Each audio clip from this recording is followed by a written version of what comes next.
ሲጀመር ልመጣ ነበረ። አይ እኔ በጠዋት እኮ ደወልኩልክ። ከዛ እመጣለሁ አልኩኝ። ይዤ እመጣለሁ አትምጪ ስትለኝ እኔ ደግሞ እሺ ብዬ ጠበቅኩ። ስትቆይ ልመጣ ስል መጣ። ዛሬ ግን ያው ኧረ በቃ ልጄን ስጠኝ እንዴ! ምነው ሸዋ አምጣ ልጄን አምጣ ልጄን አንገቱን ልቀቀለው በገዛ ንብረቴ ባዳ አደረከኝ እኮ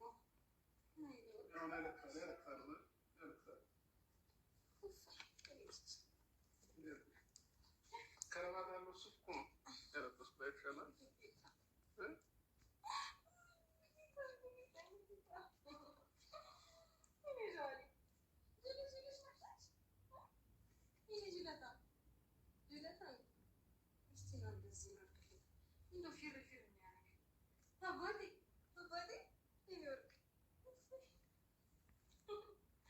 አመሰግናለሁ። ክብረት ይስጥልኝ።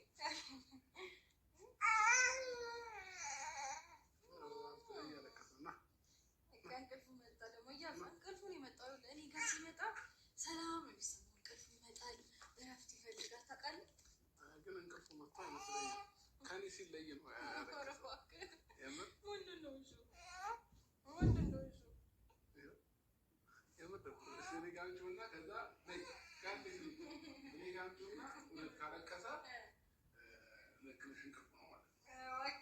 እንቅልፉን ባይሆን ቢያለቅስ ኖርማል ነው። ወደ ቤቱ መጥቶ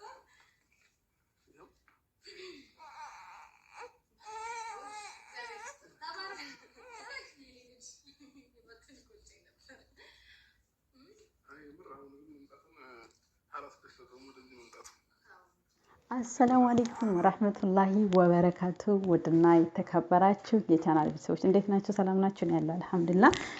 እንዲሁም ክርስቲያን ወገኖቼ ሰላም ብያለሁ። ሰላማችሁ ብዙ ተረፍ ይበልልኝ። እንግዲህ ዛሬ እየሳኩም እያዘንኩም ነው የመጣሁት ማለት ነው። እና ወዶችዬ ዛሬ ስመጣ እንግዲህ ትላንትና እና አብርሽ የለቀቁትን ቪዲዮ አይታችኋል ማለት ነው።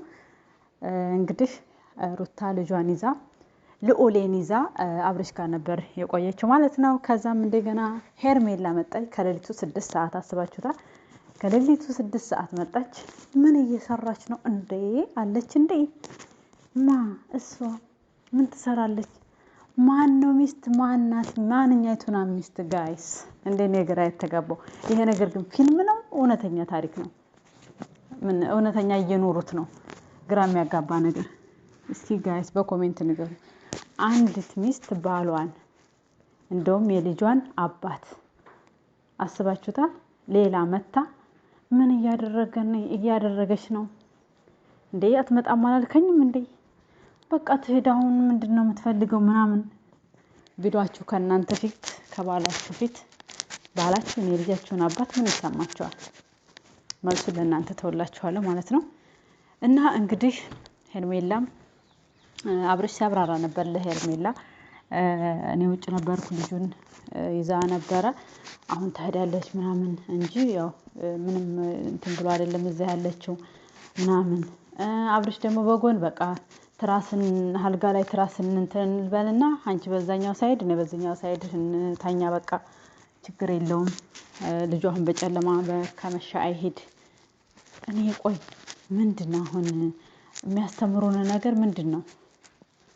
ሁለት አንድ ወንዱ ሁለት አግብቶ አንደኛው በዛ ሳይድ አንደኛው በዛ ሳይድ በቃ የሆነ ስላችሁ ይሄ እንደዚህ ስላችሁ አንዳንዶቹ ሸሪዓ ጋር ታያይዙታላችሁ፣ ሃይማኖት ጋር ታያይዙታላችሁ ብዙዎቻችሁ ማለት ነው። እና በኮሜንትም ያው ትንሽ ስላየሁ ነው ማለት ነው። እነሱም የሚሰሩት ፊልም በጣም አንደኛ ይደብራል። ገባችሁ አይደለ? ብቻ ምን እንደምላችሁ አላውቅም። የሚለቀቀው ቪዲዮ እኔ ደግሞ መልካም ነገሮች በመልካም ነገሮች ክርስቲያንም ሆነ ሙስሊምም ሆነ በሃይማኖታችን ነገር በሃይማኖታችን እንኳን ደካማ ሆነን የሚለቀቁ ነገሮች ተከታይነት የላቸውም። ይሄ ግን በቃ ዝም ብሎ አልጋ ላይም ሆነ ዝም ብሎ በዛም በዝም የሚያደርጓቸው ቪዲዮዎች ቫይራል ስለሚወጡላቸው ነገም ሌላ በቃ እንደዚህ የተጨማለቀ ቪዲዮ ነው ይዞላቸው የሚመጡት። እና እኔ አብርሽና ሩታን እወዳቸዋለሁ፣ አከብራቸዋለሁ። እንደማንኛውም ተከታይ ከስር እስከ መሰረት የዛሬ ስንት ዓመት ሀብለው ሩታ ጋር ፍቅር ሲጀምሩ ጀምሮ የምከታተላቸው በስደት አንድ እንደናንተው የማዳም ቅመም ነኝ ማለት ነው። ነገር ግን አንዳንድ ጊዜ ቁም ነገር ለህይወታችን ለትዳራችን በቃ ለወደፊት ኑሯችን የሚያጠሩ ነገር የሚያስተምሩ ቦታ እይታ የላቸውም። ግን እንደዛ አሁን ያችኛይቱ ትመጣለች ታቅፋለች ምናምን እንደገና ደግሞ ሩታ ሌላ ጋር ደግሞ አልጋ ይዛ ቁጭ ትላለች እዛ ቤት ሌላው እንዳንጥዛ በቃ ምን አገባ መተቃቀም እንደዛ አይነት ነገር አይደብርም? ግን ጋይስ እኔ በራሴ ስለሚያስጠላ ነው ከምር። እንግዲህ ለእናንተ ተመችቷችሁ ሊሆን ይችላል። ኦዲየንስ ተመችቷቸዋል። አንዳንዴ እኮ የምንወዳቸው ሲሆን እኔ በጣም ነው የምወዳቸው ጋይስ ወላሂ ነው የምላችሁ። እኔ ምን እየነግራችኋለሁ እወዳቸዋለሁ አከብራቸዋለሁ። ግን የሚለቁት ነገር ምን እንደሚያስተምረው የሆነ ልጃቸው ጋር ልጇ ጋር ሩታም ልጇ ጋር ባሏ ጋር በፍቅር መስራት ቆንጆ ቆንጆ ቪዲዮ በቃ ደስ የሚል ቦታ እየተዝናኑ መልቀቅ አይችሉም? ግዴታ ያንም ጋር መተሻሸቱ ነው ቫይራል የሚያወጣላቸው? አልገባኝም። እና ጋይስ በጣም ነው የሚደብረው። የአሁኑ ትውልድ ምን እዋቸው ከስር የሚወለዱትን ህፃናቶች ገና በ3 ዓመታቸው ሲዘፍኑ ገና በ3 ዓመታቸው በጣም ብዙ ነገር ሲሆኑ ነው የምታዩት። ሱብሃንአላህ ወላሂ በጣም የሚገርም እኮ ጊዜ ነው።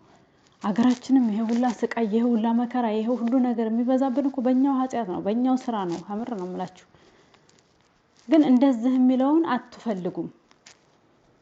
አሁን እኮ የሚገርማችሁ በቅርብ እንደውም ያው ቲክቶክ ላይ ዋርኒንግም ስለሰጠኝ ቻናል ላይ ትንሽ ስለተመታ ለዛም ነው እንጂ ቲክቶክ ላይ አይታችሁት እንደሆነ 3-4 የወለደች እናት እንደዚህ በእንትኗ ተሸክሞ ማለት ነው አይታችሁ።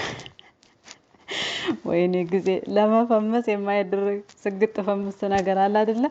እና በጣም ነው አሁን ላይ የሚከብደው ጋይስ። እንዴ የሆነ በቃ ትላልቆቹም አሁን ይሄን ስልክ ተያዙ ተባላሹብን። እናት አባቶቻችን መጡ በሚዲያ የማይሰራ ይዞ የማይቀርብ ነገር ነው እያቀረቡ ያሉት። ለምንድነው? በቃ ብር ይገኛል ይሰራል ተባለ ብቻ ማለት ነው እንጂ የለትውልዱ ይጠቅማሉ አይጠቅሙም ወይ በቃ ባናቱ ይተከል ማለት ነው። እንደዛ አስበው ነው የሚያመጡት። እና ቢያንስ የሚለቀቁ ቪዲዮዎችን እያያየን መልካም ነገር ለትውልድ ምን እየጣልን ነው፣ ለልጆቻችን ነገር ምን እየጣልን ነው። በቃ ቪዲዮ እኮ ተቀማጭ ነው፣ ቅርስ በሉት ቪዲዮ ማለት ነውና መልካም ነገሮችን ብትለቁ ባይነኝ እንደኔ። ይሄ እንግዲህ ቅር ካስባላችሁም በጣም ይቅርታ የራሴ አስተያየት ነው። በቃ በምገባ ሰዓት ምን አገባሁ ይሄና እኔ በቃ የራሴን ላይፍ እኖራለሁ። ልጁ እዛ ያለቅሳል ልዑሌ ምስኪን በዚህ መሀል ግትትቴን ያባት እኔም ልጅ ስላለኝ በቃ ልጅ እንደዛ ሲንገላታ እሱ ያቅፋል ያንጠለጥለዋል ልጄን አትንኪ እሷ ደግሞ ልጅ እንዴ ኧረ ልጃችሁን በስነ ስርዓት በሁለታቸው ማሳድጉ። አንጠለጠላችሁት እኮ ክንፉን ይዛችሁ ምስኪን እንዴ እንደዚህ መሆን የለበትም። አንጠልጥላችሁ ይርገሉና እንደገና አመት ያልሞላው ልጅ አንዴ በኋላው ያዝላል አንዴ በፊቱ ያዝላል። አብርሽ ሩታ ልጄን አትንካ በቃ እናንተ ክርክር ሙጉት እንዴ ልጁም እኮ እንደናንተ ሆኖ ነው የሚያርገው ነገር። ስለዚህ ጀግና ናችሁ፣ ትሰራላችሁ፣ ትችላላችሁ። ፊልማችሁም የምትሄዱበትም ነገሮች ሁሉ ሀሪፍ እንደመሆኑ ደግሞ ለልጃችሁም ደግሞ አሰብ እያደረጋችሁ በክብር አባቱም ጋር ሲሆን በክብር ሄርሜላዬ ደግሞ የራስሽ መልካም ነገር ቢሰጥሽ ፈጣሪ ደስ ይላል። ተምር እንደው የሰው ነገር የሰው ነው እና የሰው ነገር የሰው ነው። እቃን ተውሳችሁ ለተጠቀማችሁ በኋላ ለባልተቤቱ እንደምትመልሱት ሁሉ የሰው ባልም ተጠቅሞ ነገ ወደ ባለቤቱ መሄዱ አይቀርም ጋይስ። አያዋጣም። የሰው ባል የምትቀሙ የሰው ባል ላይ ፊት ብላችሁ የሰው ትዳር የምትመነሽሩ ማለት ነው መጠቀሚያ ብቻ ናችሁ።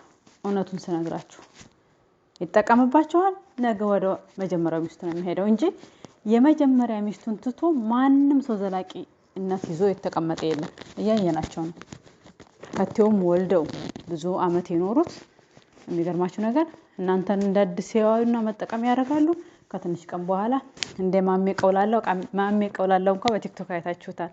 ቡርቴ ጋር እንዲሻለ ከዛ በኋላ ወደ ማን ነው ቆንጆ ስሟ ጠፋኝ በአላህ እና ወደ እሷ ነው ወደ ሚስቱ ወደ ልጁ እናት መለስ ያለው ማለት ነው። እሱ እንኳን እንግዲህ ቀውላ ላይ ያላችሁት እንኳን ማለት ነውና እንኳን እንደነዚህ ነቃ ያሉት በተለይ አስቸጋሪ ናቸው ውዶችዬ። አሁን ሞኩልሽ ሸርኩልሽ ቢሏችሁ አሁን ያው ጊዜያዊ ነው እንጂ ማንም ከልጁ እናት አባት አያልፍም።